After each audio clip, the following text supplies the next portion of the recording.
I call upon the next presenter, Ms. Patricia, to present under the topic, Impact Assessment COVID-19 on Social Life of the Population in Borno State, Nigeria.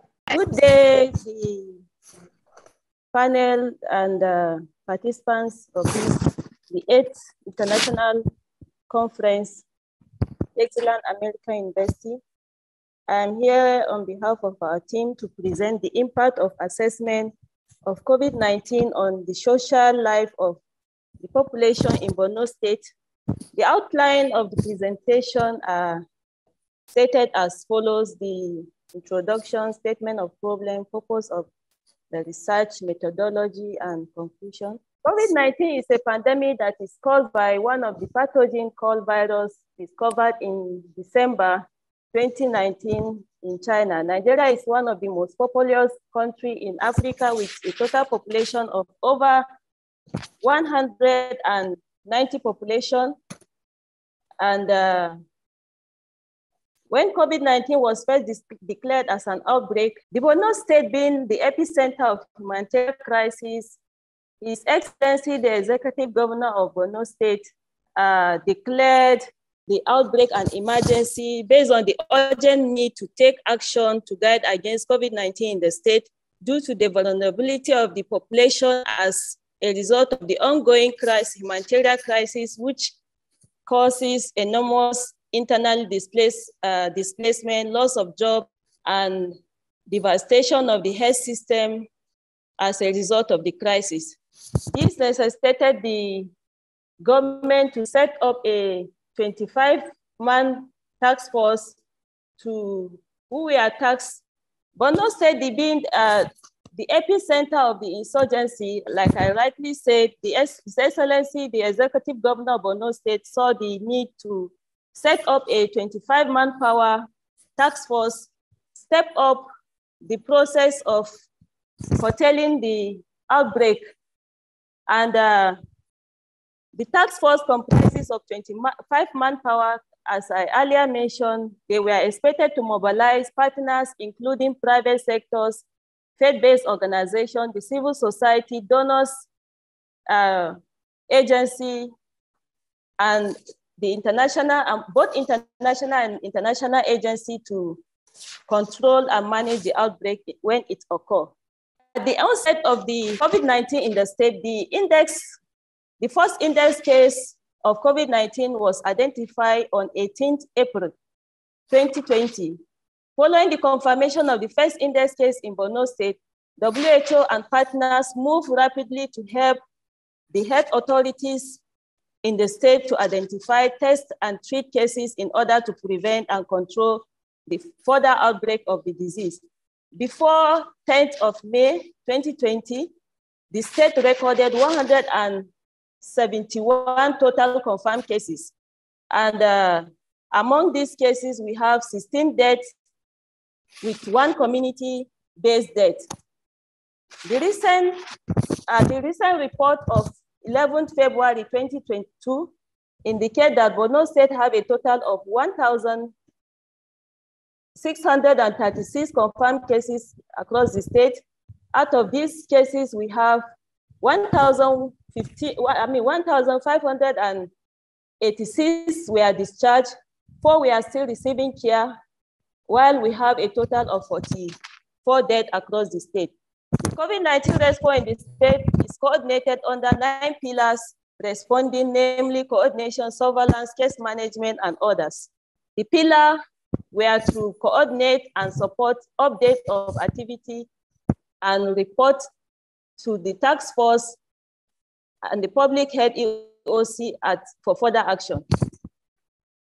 The outbreak of COVID-19 is the greatest test of humanity.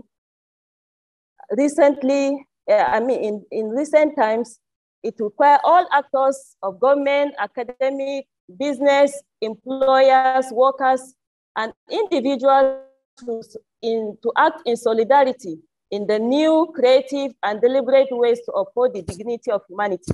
However, little to stem the occurrence ties of such outbreak and the devastating effects the COVID-19 have on both human lives and the economic capital has been a great concern.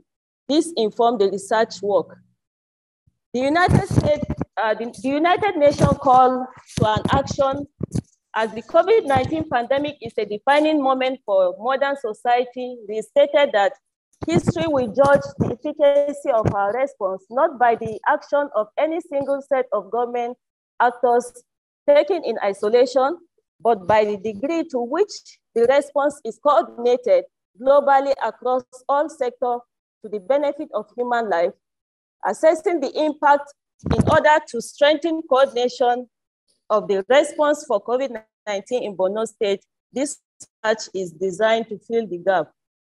The outcome of the study so far indicated, we have, as indicated in the slide, breakdown of cases across the state, with MMC and JERE having the higher number.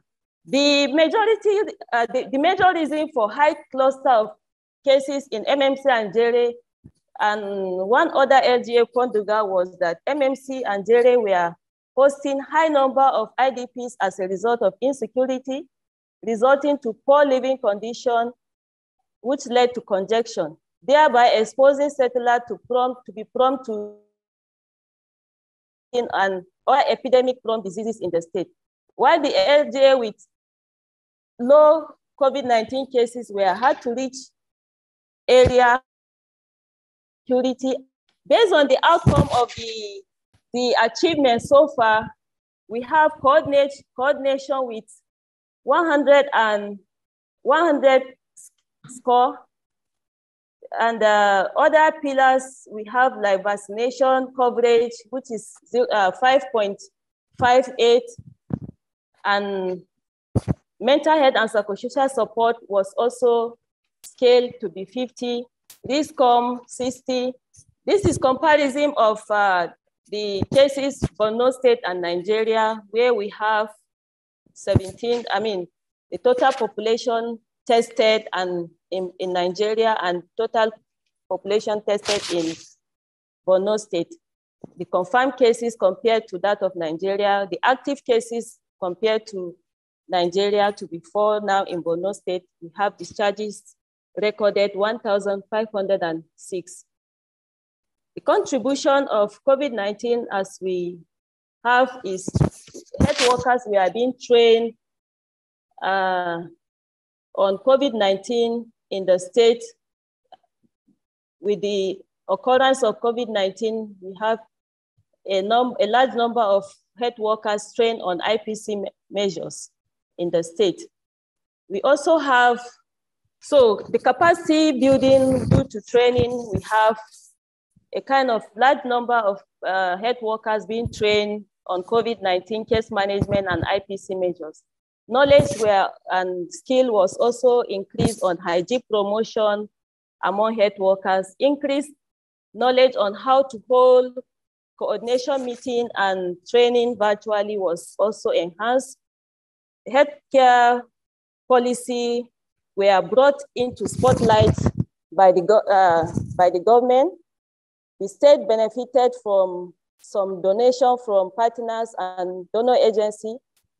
And also we have a kind of strengthening of the community approach to healthcare management. Some of the challenges we encountered during the COVID-19 response were people were scared of being stigmatized due to COVID-19. We have increase in impoverishment as far as people were unable to carry out their normal businesses. And initial close of businesses was as a result of the lockdown policy we had. Job loss also increases because many people were unable to, we are out of job due to the COVID-19 in the state.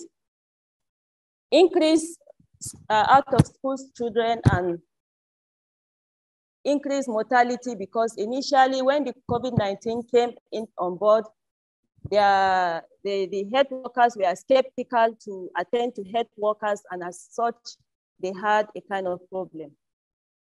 In conclusion, the trend of possibility is low due to effective control measure of the response. However, challenge of vaccine hesitancy should be enhanced by RISCOM, and conducting impact assessment is time consuming and lengthy, which we also need to work on assessing more impact of COVID-19 in the future. Thank you for listening, and over. Thank you, Ms. Patricia, for the wonderful presentation. Attendees, if you have any questions, kindly raise your questions in chat box or QA box. Patricia, we have a query. What is the healthcare workers' COVID-19 infection rate in Borno State, and what are you doing to reduce the rate of infection?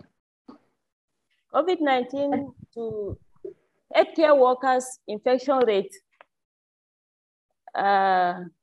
is 60% because some of the healthcare workers were the first to be exposed to COVID-19 at the initial stage. And because of lack of expertise to manage COVID-19 initially, it became quite challenging, and most health workers were affected. And training has been intensified. Most healthcare workers, about 80% of the healthcare workers were trained on COVID-19 in the state. Okay, we have one more question, Ms. Patricia. What is the take-home message for the layperson? The take-home message for a layman was COVID-19 is not a death sentence. It is something that is curable. It's a disease that is curable like any other disease. And like, we have initial fear of the unknown due to the nature of the lockdown. People were scared, stigmatized, like no one wants to be identified with COVID-19, but the fear is no more, it has reduced, and we keep on communicating to the people, community that the vaccine is safe, and COVID-19 should not be feared like we used to have in the past. Thank you, Ms. Patricia, for the wonderful presentation.